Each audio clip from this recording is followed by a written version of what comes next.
Double Kick Heroes features the humor of LucasArts and the musical strength of Mastodon, but also displays a few small studio problems. My name is Catalina and this is our video review. Rhythm games were predominant during a significant part of the first decade of the millennium and filled our homes with different plastic instruments. Embodying a rock star was a $1 million idea, and bands like Metallica and what was left of the Beatles joined the trend. However, everything that goes up has to come down eventually, and with time, these experiences lost their relevance. I personally blame Guitar Hero for including La Bamba in its playlist, but that's just me. As time went by, rhythm games with a strong emphasis on music mutated to sensory experiences like Thumper or amazing experiments like Crypt of the Necrodancer. These games started leaving aside the fantasy of the rocker lore, until now. Double Kick Heroes is a musical experience in the key of heavy metal. The idea bloomed in the minds of a trio of French developers who call themselves the Headbang Club during a Ludum Dare in 2015. With an approving audience that wanted an encore, they decided to turn this into a full game, which after a few years in early access and several available free demos on their site, finally landed on Xbox, Nintendo Switch, and different PC stores so that we could get the best possible finger cramps ever. The adventure begins with a band named after the game that discovers that a zombie mutant catastrophe has occurred, right when they were about to start one of their shows. When trying to find shelter, they start exploring the paths of the post-apocalyptic world and must fight against the deformed mobs equipped with fire guns and empowered by heavy metal. As long as we're able to hit the notes correctly as they run from right to left in the lower part of the screen, then we'll eliminate the monster chasing after us. As our combos increase, our guns will automatically evolve and become higher caliber weapons. Depending on the difficulty level, we choose among the wide range of accessibility options.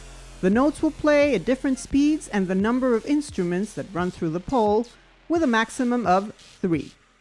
As we correctly hit the additional notes, we will start to load special bars that will enable a grenade launcher, for example, apart from another charged shot. Our last ace in our sleeve to combat this threat comes in the form of cards. As we move forward, we will find cards that will activate modifiers that will help us reduce the penalty every time we miss a note, multiply our points, and other variants. Double Kick Heroes features several game modes, including an arcade option, an endless mode, and even a level editor in the PC version, where we can upload an MP3 from our files and modify certain values with tools that prove quite complex.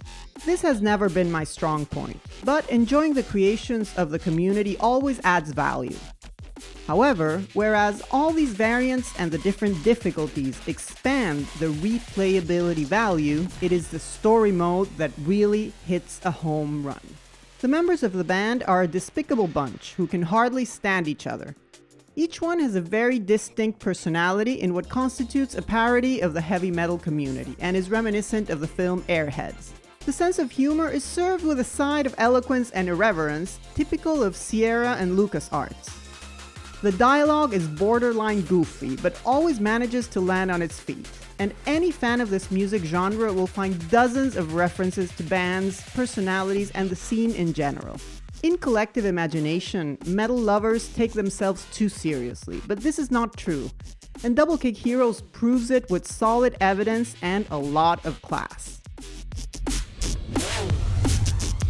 In addition to these 5 lunatics, the main character and undoubtedly the game's spinal cord is its soundtrack.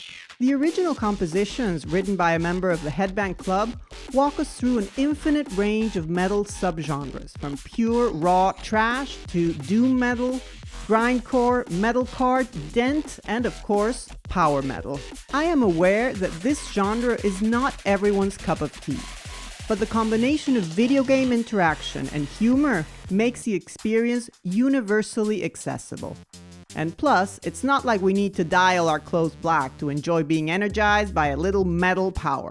However, those who do enjoy headbanging till they drop can also savor the Hellgate mode, which includes licensed songs from artists like The Algorithm, The Great Old Ones, and Gojira.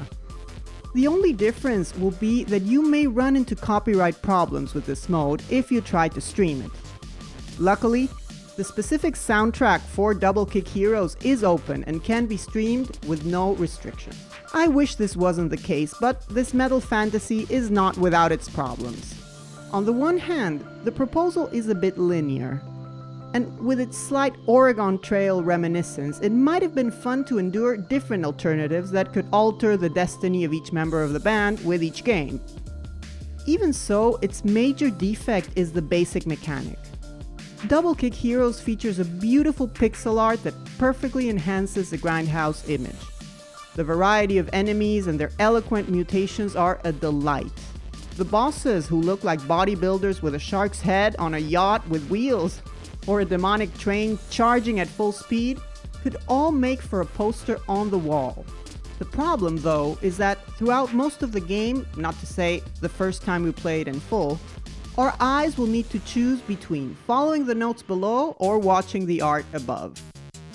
Players with a somewhat trained musical sensitivity will understand when to press these notes, but this will only happen in lower difficulty levels.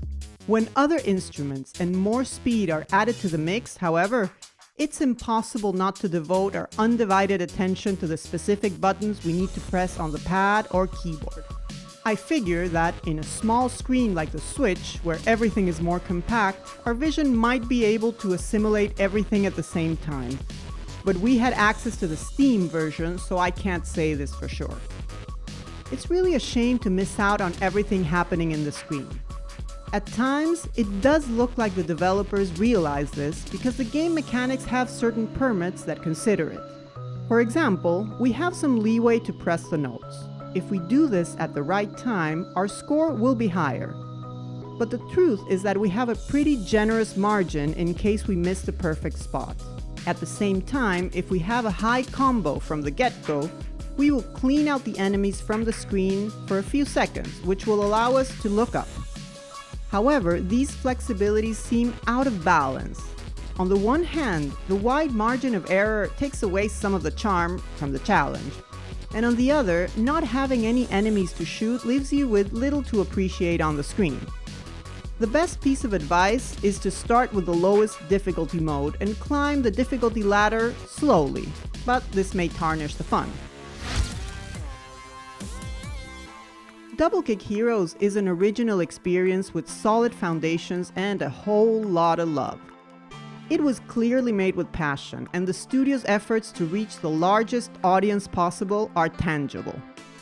The game offers many different ways to enjoy it, and you can even use your old plastic drum set or guitar if you still haven't thrown them out. Unfortunately, all that love and dedication can't make up for the problems in the main mechanic, which, far from ruining the experience, still feature a certain level of discomfort that takes a long time getting used to. In spite of this, it's fully enjoyable, and the wide range of content is certainly worth the investment. The game can be enjoyed by fans of rhythm games, heavy metal, and anyone into lightweight, humor-filled experiences. A step in the right direction for Headbang Club, and a well-deserved love letter to heavy metal. This is why Double Kick Heroes gets a 7. Its worldview is hilarious, and the soundtrack is worth listening any time of day. It's a shame that it takes so long for the player to get used to what's going on in the screen. But this is cumbersome only at the beginning, and the feeling goes away with time. If you enjoyed the video, give it a thumbs up. Subscribe to our channel and don't forget to turn on notifications. Follow us on social media and visit www.malditosnerds.com to stay up to date with the latest video game news. Thanks for joining us, and see you next time!